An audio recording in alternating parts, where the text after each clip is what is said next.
എന്ന് പറയുന്ന ഷോയുടെ ഏറ്റവും വലിയ പ്രത്യേകത എന്ന് പറഞ്ഞാൽ ഒരാൾ ഒറ്റപ്പെട്ടാൽ ആ ഒറ്റപ്പെടുന്നവന്റെ ഒപ്പം ജനങ്ങൾക്ക് നിൽക്കാൻ ഒരു കൗതുകമുണ്ട്. ഇപ്പൊ നമ്മൾ ഡോക്ടർ റോബിൻ രാധാകൃഷ്ണന്റെ കാര്യം പറയാം. റോബിൻ രാധാകൃഷ്ണനെ അവരെല്ലാം ഒറ്റപ്പെടുത്താനായിട്ടുള്ള സംഭവങ്ങൾ ആരംഭിച്ചത് ഒരു എത്തിക്സും ഇല്ലാതെ, കളിയുടെ മാന്യത കാണിക്കാതെ റോബിൻ രാധാകൃഷ്ണൻ പോയിട്ട് ക്യാപ്റ്റൻസ് റൂമിൽ കയറിയതാണ്. അന്ന് ക്യാപ്റ്റന് മാത്രമേ ആ റൂമിൽ കയറാൻ പറ്റുള്ളൂ. ആ ക്യാപ്റ്റൻസ് റൂം ഗെയിമിന്റെ ഭാഗമായിട്ട് ഉപയോഗിച്ചതാണ്. ഡോക്ടർ രജിത് കുമാറിന്റെ കാര്യത്തിലാണെങ്കിൽ പുള്ളിയുടെ നിലപാടുകൾ ഒരു തരത്തിലും ബാക്കിയുള്ളവർക്ക് പൊരുത്തപ്പെടാൻ പറ്റാത്ത നിലപാടുകളാണ് പുള്ളിയെ ഒറ്റപ്പെടുത്തിയത്.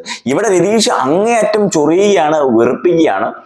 ചൊറിയുകയും വെറുപ്പിക്കുകയും ചെയ്യുമ്പോൾ ആദ്യത്തെ ആഴ്ചകൾക്കൊക്കെ ആൾക്കാർക്ക് അതൊക്കെ ഒരു വെറുപ്പീരായിട്ട് തോന്നും. പക്ഷെ അടുത്ത ആഴ്ചകളിൽ നിങ്ങൾ ഇയാളെ ഒറ്റപ്പെടുത്താനായിട്ട് തുടങ്ങുന്ന നിമിഷം, അല്ലെങ്കിൽ ഒറ്റപ്പെടുത്തലുകൾ അതിന്റെ ഏറ്റവും പീക്കിലേക്ക് എത്തുന്ന സമയത്ത് ഇയാൾ മറ്റേ സെന്റി ഇറക്കുന്ന സമയത്ത് ജനങ്ങൾ ഇയാളുടെ ഒപ്പം നിൽക്കും. ഇയാൾ രാജാവായിട്ട് മാറും.